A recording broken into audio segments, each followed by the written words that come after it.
Hi, welcome to Academy BPSC. As we are knowing that we are running a series of the MCQs for as just like a practice set की तरह हमने इसको एक launch किया है, जिसमें कि ज़्यादा से ज़्यादा आपको हम MCQ प्रैक्टिस कराएं आने वाले 67th BPSC के लिए।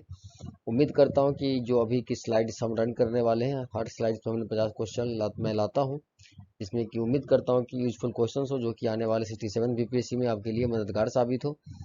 चलिए, ये हमारा MCQ सीरीज का एक नया सेशन है जो कि मैं आपके लिए लेके आया हूँ। मेरा नाम ऋषिकेश है। चलिए शुरू करते हैं आज का session. Let's begin with the question. Nalanda project is related to, किससे रिलेटेड है Nalanda project? That is the C ministry of the minority affairs. ठीक है, मिनिस्ट्री ऑफ माइनॉरिटी अफेयर्स से ये रिलेटेड है। इंस्टीट्यूशन जो बना था, कब बना था? दैट इज द 2014 में ये बना था नालंदा प्रोजेक्ट इंस्टीट्यूशन। ठीक है। When was the gender budget started in Bihar? Gender budget Bihar में कब स्टार्ट किया गया था? दैट इज द 2008-9 में ये स्टार्ट किया गया था जेंडर बजट। ठीक है, जेंडर बजट बिहार में 2008-9 में स्टार्ट किया था।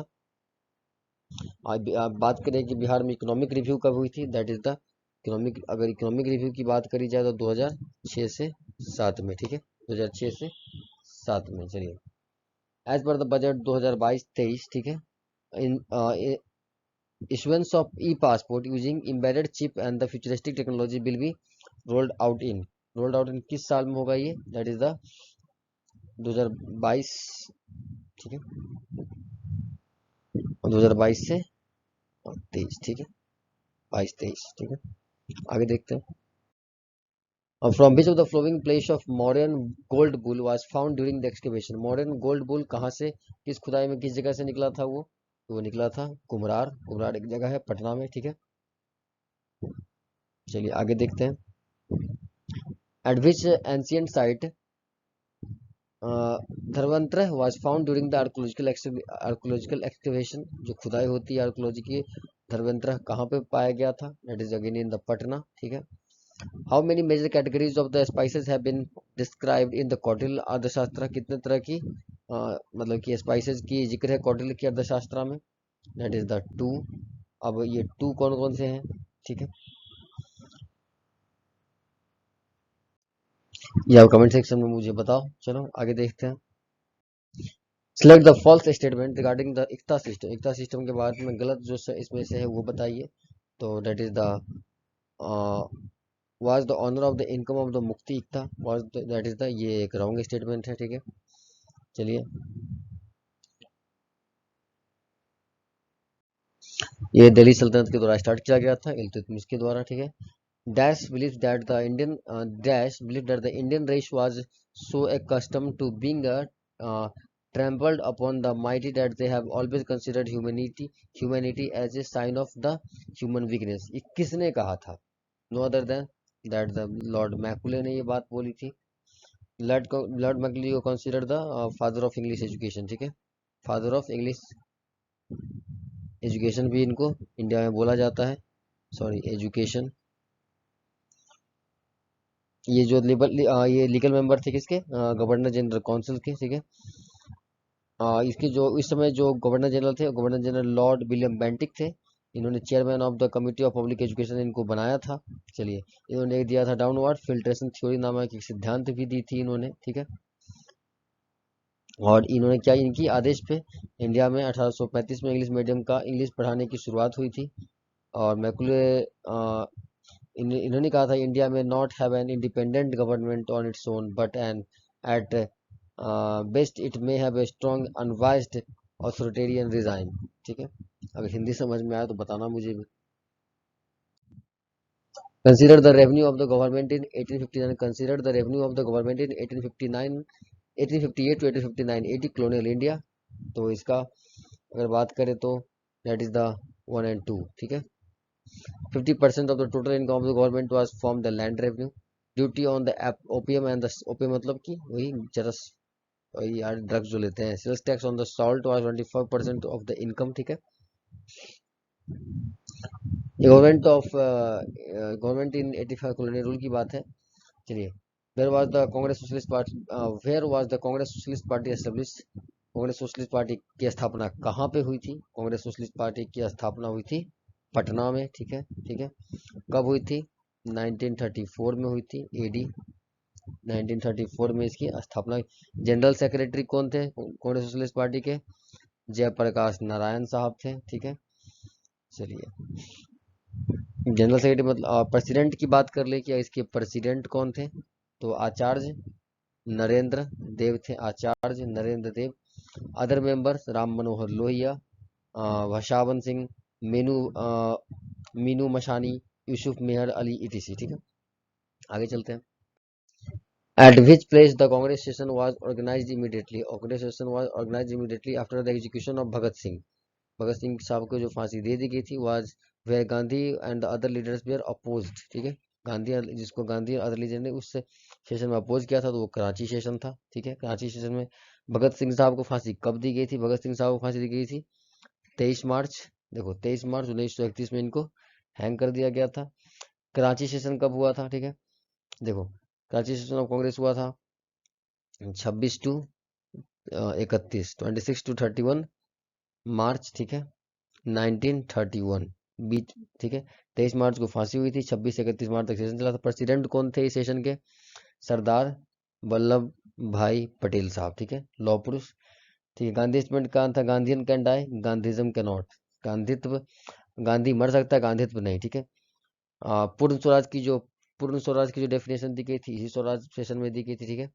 आगे देखते हैं। Poona pact was signed by the which two leaders? Poona pact किसके द्वारा किया गया था? That is the one only Mahatma Gandhi and Bhimrao Ambedkar sahab at बड़ा जेल पुणे में।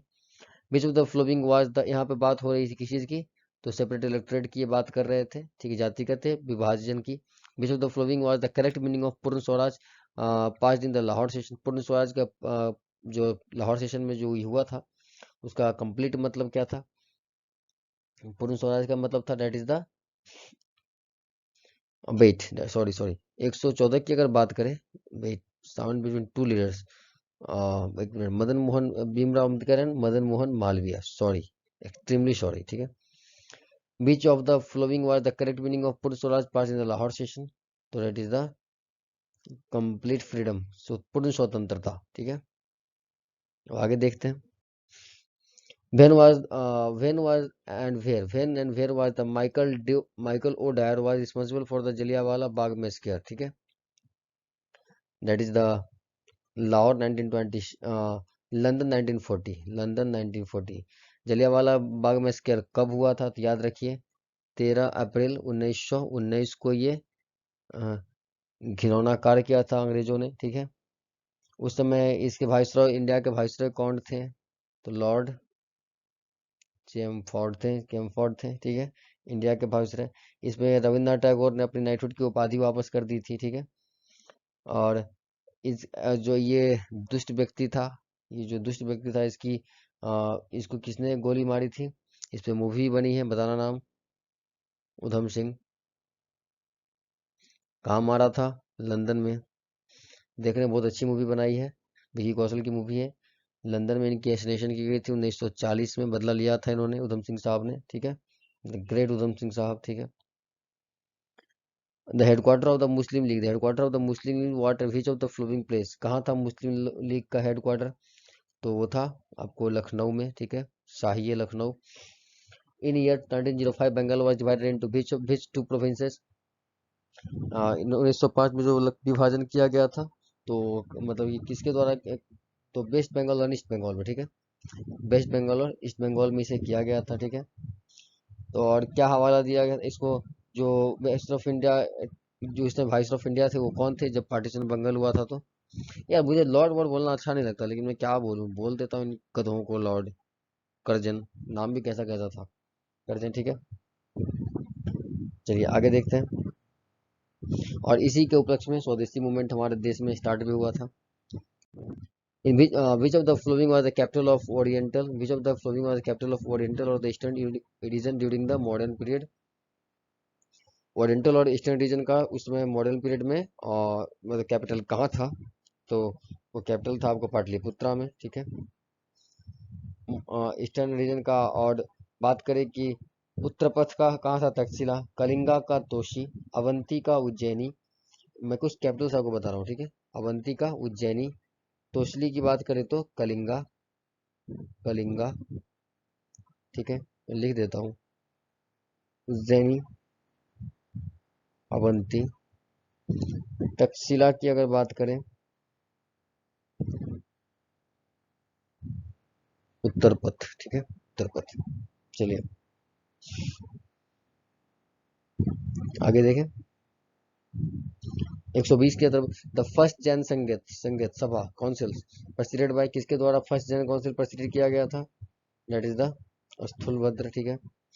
और द फर्स्ट तीर्थंकर ऑफ जैनिज्म कौन थे? तो वो थे ऋषभ देव, ठीक है। 24वें कौन थे? No other than Mahavira, lord Mahavira, ठीक है। चलिए, और जिसके दो सेक्ट थे, श्वेतांबर दिगंबर। श्वेतांबर को कहते हैं जो श्वेत मतलब व्हाइट कपड़े पहनने वाले, दिगंबर नग्न मतलब कि नेक्ड वन, ठीक है। दो में बटा गया। श्वेतांबर वाले कौन थे? स्थूल बाहु, और दिगंबर वाले थे भद्रबाहु, ठीक है, याद रखिएगा। Which is not included in the Navratna of the Chandragupta Maurya, कौन से इसमें से चंद्रगुप्त मौर्य के नवरत्न में नहीं आते थे? तो दैट इज द हरिसेन, ठीक है, हरिसेन नहीं आते थे। तो देखो, अब हरिसेन की बात करें तो हरिसेन किसके कोर्ट पोएट थे? तो वो तो कोर्ट पोएट थे किसके? तो गुप्ता रूलर के ये कोर्ट पोएट थे, ठीक है। हरिसेन ने क्या लिखा था? हरिसेन साहब ने लिखा था प्रयाग प्रशस्ति, SHASTI प्रशस्ति लिखा था इन्होंने, ठीक है, STI प्रशस्ति इन्होंने लिखा था। अब बात करें कि चंद्रगुप्त के जो नवरत्न थे कौन कौन थे? शंकु, आ, वारुचि, बेतलबत्ता, हथकरपा, अमर सिंह, ऐसे, ठीक है। अब बात करते हैं कि गुप्ता डायनेस्टी किसने शुरू किया था? गुप्ता डायनेस्टी को शुरू करने वाले थे श्रीगुप्त ने गुप्ता डायनेस्टी को शुरू किया था। और फाहियान चाइनीज ट्रेवलर था, वो चंद्रगुप्त टू के रीजन में ही, ठीक है, आया था इंडिया में, ठीक है। आगे देखते हैं। Who among the following proceeded over the first Sangam? Following president over the first Sangam किसने किया था? तो वो थे अगस्त ऋषि, ठीक है। प्लेस ऑफ द फर्स्ट संगम कहाँ था? तो मदुरई में किया था पहला संगम, ठीक है। Second place of Sangam that is the Kapatapuram. तीसरा संगम कहाँ था? मदुरई, अगेन मदुरई, फर्स्ट और तीसरा मदुरई ही था। The president of the second Sangam कौन थे? That is Agastya Rishi and the Tolkappiyar. President of the third Sangam थे नक्कियार, ठीक है, नक्कियार, याद रहेगा। बोल दो फिर से। फर्स्ट संगम मदुरई, सेकंड संगम कटप्पपुरम। सेकंड संगम किसने किया था? प्रेसिडेंट थे आस्ट्रीशी और तोकप्पी, ठीक है। President of the third Sangam that is the Nakkeerar. और सेकंड के place of the second Sangam कहाँ हुआ था? That is the Kapatapuram. चलिए, who the first Muslim to study the Purana, पहले मुस्लिम कौन थे जिन्होंने पुराण की अध्ययन करी थी? That is the Al Biruni ने किया था। अल्बर्टनी क्या थे? एक हिस्टोरियन थे, और उनके पास एस्ट्रोनॉमी की, ज्योग्राफी की, logic, medicine, mathematics and religion, इन सब की जानकारी थी। Alberuni came to India with the Mohammad Ghaznavi के साथ वो इंडिया में आए थे 11वीं शताब्दी में, 11th सेंचुरी में। अल्बर्टनी के फेमस वर्क है तहकीके हिंदी। कॉन्टेम्प्रेरी स्कॉलर थे अल्बर्टनी वेयर उतवी, बिखाही, उजरी, तुलसियन, उनसारी, ठीक है। आगे देखते हैं। Who was the famous Sultan of Delhi Sultanate for market control? Who was the famous Sultan of Delhi Sultanate for market control? कौन थे? That is no other than Alauddin Khilji. और ये पहला मतलब कि ये किंग था जिसने कि collect rent by the measuring lands, ठीक है। चलिए 125 की बात करते हैं। Basic Guru is considered the father of Gurmukhi. किस गुरु को Gurmukhi? That is the Guru Angad जी महाराज, ठीक है, गुरु अंगद जी महाराज, ठीक है। अब इनकी मैं थोड़ी सी आपको डेट्स लिख देता हूँ, ठीक है। ये गुरु अंगद जी महाराज किसके सक्सेसर थे? तो गुरु नानक देव जी महाराज के सक्सेसर थे। ईस्वी क्या थी? 1500 वन 1539 से 52। रामदास जी की बात करें तो ये सक्सेसर थे गुरु अंगद देव के, इसके इनके बाद ये आए थे। इनके गुरु जी के जो थे ये 1552 से फिर 74 तक काम करा था इन्होंने। अब गुरु रामदास जी की जो सक्सेसर थे वो गुरु अमरदास जी थे, ठीक है। Sorry sorry sorry sorry, Guru Angad जी महाराज के जो सक्सेसर थे वो थे गुरु अमरदास, ठीक है। तो मैं पहले काउंट लिख देता हूँ यहाँ पे, एक मिनट। ये प्रथम, ये द्वितीय, रामदास जी तृतीय, ठीक है, और गुरु गोबिंद सिंह जी चौथे, और प्रथम जो थे वो थे गुरु नानक देव जी महाराज, ठीक है। तो दूसरे की बात कर अगर तीसरे की बात करें गुरु रामदास जी जो थे, उनकी टाइमलाइन की अगर बात करें तो गुरु रामदास जी 1574 से 81। गुरु गोविंद सिंह जी महाराज की बात करें 10वें सिख गुरु थे, गुरु ऑफ सिक्स थे, ठीक है। फाउंडर ऑफ खालसा पंथ इन्हीं को कहा जाता है। खालसा पंथ के भी संस्थापक गुरु गोविंद सिंह महाराज जी थे, ठीक है। पटना में इनकी जन्मस्थली है, ठीक है। कुरोट हुमायूंनामा, हुमायूंनामा किसने लिखा था? हुमायूंनामा लिखा था गुलबदन बेगम ने। हुमायूंनामा लिखने वाली कौन थी? डॉटर ऑफ बाबर थी ये। हुमायूं, गुलबदन बेगम किसकी बेटी थी? बाबर की बेटी थी। History of Babur and Humayunnama is, history of जो बाबर के बारे में जो लिखा गया हुमायूंनामा उसी को बोलते हैं, ठीक है। हुमायूं किसके कहने पे बनाया गया था? तो अकबर के कहने पे हुमायूंनामा की बात करी गई थी, ठीक है। अकबरनामा किसने लिखा है? तो अबुल फजल ने लिखा। अकबरनामा किसने लिखा है? तो अबुल फजल ने लिखा है। चलिए, अबुल फजल अकबर नामा। चलिए चलिए आगे देखते हैं। The title of viceroy of Deccan, the title of viceroy of Deccan was received by, viceroy of Deccan का टाइटल किसको रिसीव हुआ था? दैट इज द निजामुल उल मुल्क आसिफ, ठीक है। आसिफ, ठीक है, इनको मिला था निजामुल मुल्क इसमें। ये इन्होंने हैदराबाद स्टेट का क्या था 1724 में एस्टेब्लिशमेंट किया था। आगे देखते हैं। Which of the following is an island given to the Charles to Portuguese on dowry. बाप का माल था, दे दिया। माफ करना, ऐसी लैंग्वेज का प्रयोग कर रहा हूँ। That is the Bombay. The battle of Buxar, अब बात करते हैं। Which war made the British the undisputed ruler of Bengal, Bihar and Orissa Awadh. Obviously that is the Buxar of, battle of Buxar in 1764। देखो यार, मेरा अपना मानना है कि मीर जाफर, अगर ये दोगला नहीं निकलता, ठीक है, ये ट्रेडर नहीं होता मीर जाफर, ठीक है, सिराजुद्दौला साहब अगर रहते तो अंग्रेज की बोलती बंद कर दी रहती। इस ट्रेडर के कारण ही, इस एक तरह से मैं अपना मानता हूँ कि इसी मीर जाफर के कारण ही आज मतलब हमारा प्यारा हिंदुस्तान गुलाम हुआ, ठीक है। तो गद्दारों से रहे सावधान। What was the military position of the signatory states under the subsidiary treaty of Lord Wellesley, ठीक है। क्या होता था सब्सिडी ट्रेटी में? तो that is the was dissolved, राज्य को मिला ले। अब बात करें लॉर्ड वेलेस्ली की, इस दुष्ट की, 1798 से, पता नहीं क्यों यूपीएससी और बीपीएससी वाले इस दुष्टों के बारे में पूछते हैं। चलो, by which act the government of India took over, by which act the government of India took over the debates of the East India Company. Now the government of India had 10.5% dividend as the shareholder of the company of their capital. किसके बाद? The charter of 1833, charter act of 1833, ठीक है। 132, during the time of which governor general the postage stamp introduced in India, किसके द्वारा किया गया? किसके समय में? लॉर्ड डलहौजी। क्या क्या आया था? एक बार रिकॉल कर लो दोस्तों। बात करें रेल की, बात करें 1853 में, ठीक है। टेलीग्राम की बात करें, ठीक है, कलकत्ता कलकत्ता एंड आगरा तो 1853 में।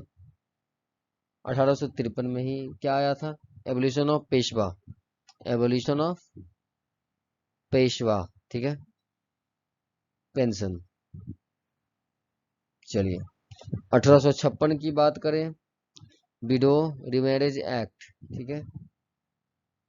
और फादर ऑफ एनेक्सेशन पॉलिसी भी डलहौजी को ही कहते हैं। चलिए, up to which of the following years all civil service appointment in India were made under the direction of East India company, ठीक है।